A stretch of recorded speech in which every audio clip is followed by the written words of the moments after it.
నాగరాజు గారు వేసుకోండి. ఈ రోజు మనం ఈ వీడియోలో గొర్రె బ్రతుకు అదే గోట్ లైఫ్ లేదా ఆడు జీవితం మూవీలోని కొన్ని మైక్రో డీటెయిల్స్ తో పాటు మూవీలో అందరికీ అర్థం కాని డౌట్స్ ని క్లారిఫై చేసే ప్రయత్నం చేద్దాం. ఇక్కడ నుండి స్క్రీన్ మీద కనిపిస్తున్న ఈ టైం లైన్ వరకు మొత్తం సోదే ఉంటుంది. సో ఇష్టం లేని వాళ్ళు స్కిప్ చేయొచ్చు, లేదా నాకులాగా పనేం లేదు అనుకున్న వాళ్ళు చూసేయండి, నో ప్రాబ్లం. బాగుంటది, సోదైనా బానే ఉంటది. వింటానికి విల్లింగ్ గా ఉంటే శ్రీకృష్ణుడు భగవద్గీతలో అర్జునుడికి ఇంత చెప్పాడు. వీడియోలోకి వెళ్లే ముందు ఈ ఫేర్ యూజ్ కాపీరైట్ డిస్క్లైమర్ ని ఒకసారి చదవండి. దీనివల్ల మీకు నాకు ఏం ఉపయోగం ఉండదు, బట్ ఫేర్ యూజ్ కి డైరెక్ట్ కాపీ పేస్ట్ కి తేడా తెలియని వాళ్ళు కొందరు పెద్ద మనుషులు కాపీరైట్ స్ట్రైక్ వేస్తున్నారు ఛానల్స్ మీద.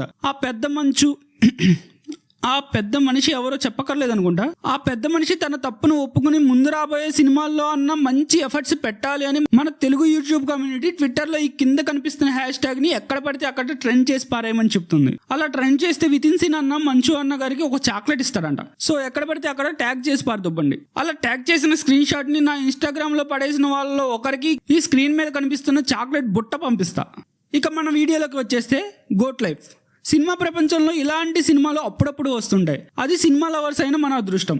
బట్ ఇలాంటి సినిమాలని నేను థియేటర్లో ఎప్పుడు మిస్ అవుతుంటా, అది నా దురదృష్టం. అందుకే ఓటీటీలోకి వచ్చాక రిపీట్ మోడ్లో చూసా. నాకు కనిపించిన కొన్ని మైక్రో డీటెయిల్స్ని, నాకు అర్థమైన స్టోరీని, ఏదో ఒక సోదిని మీతో షేర్ చేసుకుందామని ఈ వీడియో చేస్తున్నా.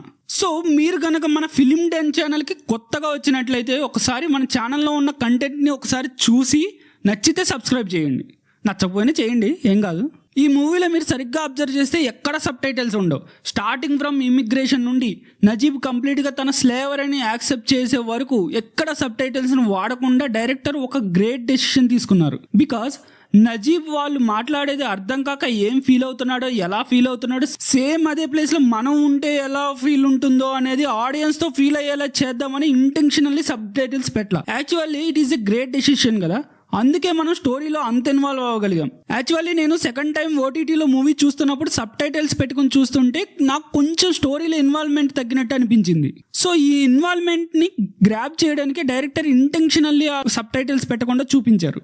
అండ్ ఇక్కడ చాలా మంది డౌట్ ఏంటంటే, నజీబ్ ఒక ముస్లిం, తనకి ఈ లాంగ్వేజ్ రాదా అనే దానికి నేను 2 చెప్తా. ఫస్ట్ వన్, సౌదీలో మొత్తం అరబిక్కే మాట్లాడతారు, బట్ ఇండియాలో ఉర్దూ మాట్లాడతారు. అరబిక్కి ఉర్దూకి ఒక సింగిల్ వర్డ్ కూడా కనెక్షన్ ఉండదంట. మా ఫ్రెండ్తో డిస్కస్ చేసినప్పుడు చెప్పాడు. సో అందుకే నజీబ్కి అర్థం కాదు. ఇక సెకండ్ వన్, కేరళలో పర్టికులర్లీ పల్లెటూరు లాంటి రిమోట్ ఏరియాస్లో సెటిల్ అయిన వాళ్ళకి లోకల్ లాంగ్వేజ్ అలవాటైపోయి ఉర్దూ అస్సలు వాడరు. అండ్ ఆల్సో అక్కడ ఖురాన్ కూడా లోకల్ లాంగ్వేజ్ మలయాళంలోనే ఉంటుందంట. సో అందుకే నజీబ్కి ఒక్క ముక్క కూడా హిందీ ఆర్ ఉర్దూ రాదన్నమాట. అందుకే ఎయిర్పోర్ట్లో నజీబ్ నహీ అనే పదానికి కూడా మీనింగ్ అడుగుతాడు. నహీ అడిగారు, ఎవరికి తెలుసు, నువ్వేం చెప్పావు? నహీ అన్న. సో దీన్ని బట్టి అబ్జర్వ్ చేస్తే నజీబ్కి హిందీ, ఉర్దూ, అరబిక్ ఏ లాంగ్వేజ్ రాదన్నమాట. నౌ కమింగ్ టు ద మూవీలో అర్థం కాని సెకండ్ డౌట్కి వస్తే, లాస్ట్లో నజీబ్ని కఫీల్ ఎందుకు వదిలేశాడు అని అంటే అక్కడున్న అతను ఇట్లా అంటాడు, అతను నీ స్పాన్సర్ కాదు, అలా అయి ఉంటే నేను మళ్ళీ మాసరాకు తీసుకెళ్ళిపోయేవాడు. ఇంకొకరి వీసాలో రావడం వల్ల నేను వాడు తీసుకెళ్ళాడు. అది యాక్చువల్గా డబ్బింగ్ ప్రాబ్లమ్ ఇన్ తెలుగు. అంటే అది డబ్బింగ్ చేసేటప్పుడు కొంచెం ప్రాబ్లం అయిందనమాట. యాక్చువల్లీ వాళ్ళు వేరే వాళ్ళ వీసాలో రాలేదు. ఈ పాస్పోర్ట్లో సరిగ్గా అబ్జర్వ్ చేస్తే నేమ్ నజీబ్ అనే ఉంటుంది. అండ్ ఆల్సో కందుకూరి శ్రీకుమార్ నజీబ్ని మోసం చేశాడేమో అనుకుంటారు, బట్ అది కూడా నిజం కాదు. బికాస్ ఎయిర్పోర్ట్లో సరిగ్గా అబ్జర్వ్ చేస్తే ఫ్రైడే రోజు కావడం వల్ల హాలిడే రోజు కఫీల్ రాకుండా వేరే వాళ్ళని పంపించుండొచ్చు, లేదా ట్రాఫిక్లో ఇరుక్కుపోయి ఉండొచ్చు. ఆ టైంలో వేరే వాళ్ళని వెతుక్కుంటూ వచ్చిన ఈ కఫీల్ అమాయకులైన వీళ్ళని తీసుకెళ్ళి ఉండొచ్చు. సరిగ్గా అబ్జర్వ్ చేస్తే బ్యాక్గ్రౌండ్లో కఫీల్ వేరే వాళ్ళని పాస్పోర్ట్ చూస్తాడు, బట్ వాళ్ళు కఫీల్కి ఏదో చెప్తారు. బట్ కఫీల్ వాళ్ళని అడిగినప్పుడు అమాయకంగా ఉండడం వల్ల వీళ్ళని ట్రాప్ చేస్తాడు. అదే విషయాన్ని ఈ సీన్లో వేరే కారులో వెళ్తున్నట్టును మార్కెట్లో అమ్మడానికి తీసుకువెళ్తున్నావా అంటాడు. సో శ్రీకుమార్ వీళ్ళని మోసం చేయలేదు, అండ్ కఫీల్ వీళ్ళ స్పాన్సర్ కూడా కాదు, కాబట్టే వదిలేశాడు. అందరూ అనుకుంటున్నట్టు కఫీల్ రేలంగి మామయ్యలాగా మంచోడేం కాదు. అండ్ ఆల్సో వీళ్ళు పారిపోయేటప్పుడు అక్కడ ఉన్న వంటల్ని తీసుకుని వెళ్ళుండొచ్చు కదా, ఈజీగా వెళ్ళేవాళ్ళు అనుకుంటారు. బట్ అలా వెళ్ళుంటే వీళ్ళు పారిపోయినట్టు కఫీల్కి తెలిసి పట్టుకునే వాళ్ళు. ఒకవేళ అక్కడ నుండి తప్పించుకున్నా ఇక్కడ లాస్ట్లో స్పాన్సర్ కాకపోయినా దొంగతనం కేసులో నజీబ్ అక్కడే ఉండాల్సి వచ్చేది. అసలే అక్కడ క్రిమినల్ లాస్ చాలా స్ట్రిక్ట్గా ఉంటాయి. సో అందుకే వాళ్ళు నడుచుకుంటూ వెళ్తారన్నమాట. డీటెయిల్ నెంబర్ 3, ఇది చూడండి. నేను వాచ్ తీసిచ్చినప్పుడు శశి మొహంలో సంతోషం చూసావుగా, ఆ వాచ్ని మనం ఇక్కడ చూడొచ్చు, బట్ ఆ మనిషి ఎవరనేది మనకు చూపించలేదు. డీటెయిల్ నెంబర్ 4, ఇక్కడ ఈ జీప్ గ్లాసు ఫస్ట్లో నార్మల్గానే ఉంటుంది, బట్ ఇక్కడ మంచు గడ్డల వాన వల్ల బ్రేక్ అవ్వడం చూడొచ్చు. అండ్ ఆల్సో ఈ జీప్లో నజీబ్ మలయాళంలో నజీబ్ లవ్ సైని అని అక్కడక్కడ రాయేసి ఉండడం చూడొచ్చు. బికాస్ తన వైఫ్ గుర్తొచ్చినప్పుడల్లా ఇలా రాసుకున్నాడేమో.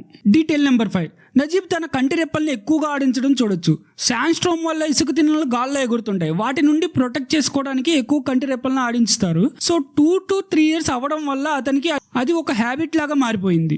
డీటెయిల్ నెంబర్ 6, ఈ మూవీలో నజీబ్కి వాటర్కి అండ్ నజీబ్కి వైఫ్కి మధ్య ఉన్న లవ్ని డైరెక్టర్ ఒక మెటాఫరిక్ వేలో చూపించారు. And also this movie not only survival drama and also romantic love drama అని కూడా అభివర్ణించవచ్చు. అండ్ ఈ మూవీలో ఈ 2 ట్రాన్సిషన్స్ చాలా ప్లెజెంట్ గా అనిపించాయి.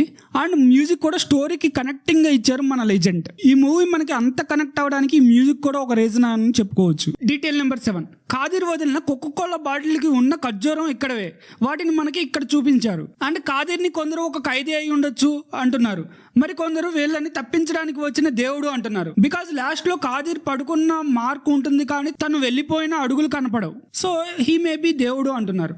నజీబ్ తన గమ్యాన్ని చేరుకోవడానికి మట్టికి కాదిరే reason. Right from the starting to the ending తన అడుగుజాడల్లోనే నడుచుకుంటాడు. కాదిరి వెళ్ళిపోయాక కూడా తను చెప్పినట్టు సూర్యాస్తమయాన్నే ఫాలో అవుతాడు.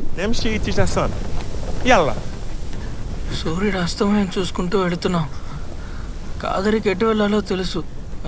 అలా సూర్యాస్తమయాన్ని ఫాలో అవుతూ పయనాన్ని సాగించి అలసిపోయిన నజీబ్ చెవుల్లోకి మళ్ళీ వినిపించి తను రోడ్డు వరకు చేరడం పోర్ట్రై చేయడానికి డైరెక్టర్ లాస్ట్ లో ఈ బాటిల్ సీన్ ని మనకు చూపించారు. డీటెయిల్ నెంబర్ 8, మూవీ స్టార్టింగ్ లో ఈ బటన్ తో మొదలైన నజీబ్ సైనుల బంధం మళ్ళీ కలవబోతుందని నజీబ్ వాళ్ళు తప్పించుకునేటప్పుడు ఈ బటన్ సీన్ ని మళ్ళీ చూపించారు. మూవీ అంతా ఒక ఎత్తు అయితే లాస్ట్ లో చూపించిన ఈ కోట్ ఒక ఎత్తు.